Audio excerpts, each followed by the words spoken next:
எல்லாருக்கும் வணக்கம். 2026 தமிழ்நாடு சட்டமன்ற தேர்தல் அந்த நேரத்துல ராகுல் காந்தி தமிழ்நாட்டுக்கு காங்கிரஸ் கட்சிக்கோ அல்லது கூட்டணி கட்சிகளுக்கோ இதுவரைக்கும் பிரச்சாரம் பண்ணல அப்படிங்கிறது ஒரு பெரிய பேசுபடு பொருளாக ஒரு விமர்சனமாக மாறி இருக்குது. இந்த நேரத்துல சில பழைய விஷயங்களை பேசணும் அப்படிங்கிறதுக்காக இந்த வீடியோ நான் பப்ளிஷ் பண்றேன். ஆக்சுவலா பாத்தீங்கன்னா ராகுல் காந்தி இதுவரைக்கும் அறிவாலயத்துக்கு போனதில்லை அப்படிங்கிற மாதிரி கருத்துக்கள் கடந்த சில நாட்களாக வந்துட்டு இருக்கு. பட் இங்க நான் இன்னொரு விஷயத்த உங்களுக்கு சொல்ல போறேன். இது எல்லாருமே மறந்துட்டு ஒரு விஷயம் அல்லது நமக்கு தெரியாத ஒரு விஷயம் அப்படி கூட எடுத்துக்கலாம். என்னன்னா 2006 to 2011 திமுக ஆட்சி காலத்துல தமிழ்நாட்டில் இருந்த மிகப்பெரிய அவலம் என்னன்னு பாத்தீங்கன்னா இந்த மின்சார பற்றாக்குறை அப்படிங்கிறது ஒரு பெரிய பிரச்சனையா இருந்தது. அது இல்லாம நில அபகரிப்புங்கிறது இப்போ ஈரோடுல எடுத்துட்டீங்கன்னா NKKP ராஜா, அந்த கீதா ஜீவன் அவங்களோட அப்பா, கோயம்புத்தூர்ல பொங்கலூர் பழனிசாமி, மதுரையில பிரச்சனை அப்படின்ட்டு பெரிய பெரிய பிரச்சனைகள் திமுக பெரிய கெட்ட பேர் வந்திருந்தது. அதை தாண்டி இந்த மின்சார பற்றாக்குறை அப்படிங்கிறது ஒட்டு மொத்தமா இது வரைக்கும் வரலாற்றிலே திமுகவுக்கு ஒரு கெட்ட பெயர் இல்லை அப்படிங்கிற அளவுக்கு ஒரு மிகப்பெரிய ஒரு கெட்ட பெயர் உருவாக்குன ஒரு காலம் இது. அப்ப கூட பாத்தீங்கன்னா ஒரு 2008, 9, 10 அப்படி கரெக்டா ஞாபகம் இல்லை. பட் சேலம்லயும் எங்கேயும் ஒரு மாநாடு நடந்தப்போ அப்போ சோனியா காந்தி வந்திருந்தாங்க. அந்த சோனியா கிட்ட சொல்லி எலக்ட்ரிசிட்டி அது பற்றாக்குறைக்கு எங்களுக்கு ஹெல்ப் பண்ணுங்கன்ட்டு தமிழ்நாடு கவர்மெண்ட் கேட்டப்ப அவங்க ஹெல்ப் பண்ண கூட உறுதி கொடுத்துட்டு போனாங்க. இது எதுக்கு நான் இப்ப சொல்றேன் அப்படின்னா, அந்த 2006 to 2011 ஆட்சி காலத்துல ராகுல் காந்தி தமிழ்நாட்டுக்கு வந்தப்ப எப்பவுமே அந்த அப்போதைய முதலமைச்சர் திரு கருணாநிதி அவர்களை நேரில் சென்று ஒரு முறை கூட சந்திக்கவில்லை. இது ஒரு மிகப்பெரிய பிரச்சனையா மாறுச்சு. இருந்தாலும் எப்படியாவது ராகுல் காந்தியை தன்னை சந்திக்க வைக்க வேண்டும் அப்படிங்கிறதுக்கு திரு கருணாநிதி அவர்கள் பல முயற்சிகளை மேற்கொண்டார். எந்த முயற்சிக்கும் எந்த பயனும் கிடைக்கவில்லை அப்படிங்கிற ஒரு உண்மை பின்னாடி ஒரு முறை கடைசியில ஒரு டைம் திருப்பியும் ராகுல் காந்தி தமிழ்நாட்டுக்கு வர்றாருங்கிற ஒரு அனௌன்ஸ்மெண்ட் வந்துச்சு. அப்ப கூட கருணாநிதி என்ன பண்ணாருன்னா, இந்த பீட்டர் அல்போன்ஸ் இருக்காரு இல்லையா, அவர் ஆக்சுவலா அவர் காங்கிரஸ் கட்சி அதிகாரப்பூர்வமான ஒரு உறுப்பினர், ஒரு நிர்வாகியா இருந்தாலுமே உண்மையில பிராக்டிக்கலா அவர் திமுக காரர் அப்படிங்கிற மாதிரி செயல்பட்டு இருக்கிறாரு. அவரு கூப்பிட்டு என்னையா பண்ணலாம், ராகுல் காந்தி அணி பார்க்கவே மாட்டேங்கிறாரு, எப்படிதான் என்னதான் வழி, ராகுல் காந்தி அணி பார்க்கணும், அது உன்னோட பொறுப்பு அப்படின்னு சொல்லிட்டாரு.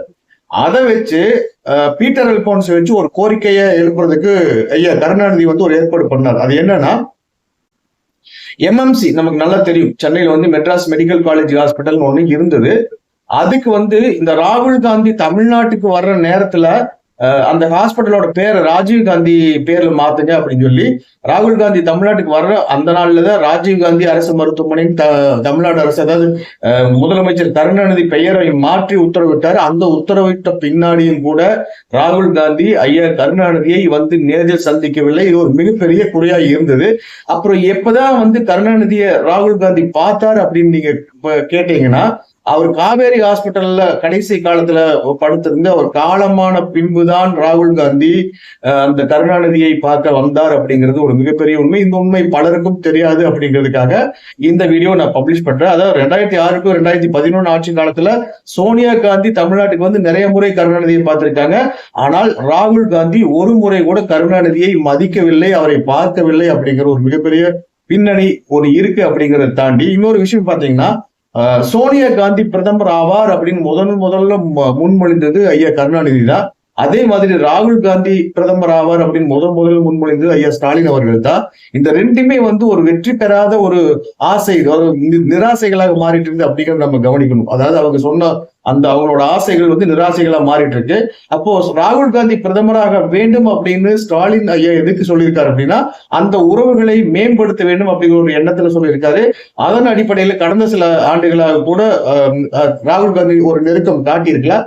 அந்த நெருக்கமும் இப்ப அவுட் ஆயிடுச்சு. இனி ராகுல் காந்தி திமுகவை ஒரு நாளும் மதிக்க போவதில்லை. இப்போதைக்கு அடுத்த சில மாதங்களுக்கு தேர்தல் பிரச்சாரத்துக்கு அவர் வர்றாரா வரலையா அப்படிங்கிறது அவருக்குதான் வெளிச்சம்.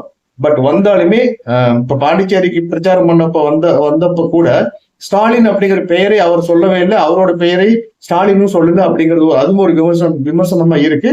ஆனால் ராகுல் காந்திக்கு எப்பவுமே எந்த காலத்திலையுமே கருணாநிதியையோ அல்லது ஸ்டாலினையோ திமுகவையோ பிடிக்காது. நிர்பந்தத்தினால் மட்டுமே அவர் திமுகவுடன் ஸ்டாலினுடன் ஒரு நட்பு உறவு வைத்திருந்தார் அப்படின்னு சொல்லி தெளிவா சொல்ல முடியும். நீங்க போய் பழைய காலங்கள்ல அந்த 2006 to 2011 ராகுல் காந்தி எப்பெல்லாம் தமிழ்நாட்டுக்கு வந்தாரு அப்பெல்லாம் கருணாநிதியை போய் சந்தித்தாரா இல்லையாரான்னு தேடி கண்டுபிடிச்சு படிச்சு பாருங்க. நான் சொல்றது மிகப்பெரிய உண்மை, பலருக்கும் தெரியாத உண்மை. இந்த உண்மையை சொல்றதுக்காக தான் இந்த வீடியோ பதிவு. அடுத்த வீடியோட சந்திப்போம். நன்றி.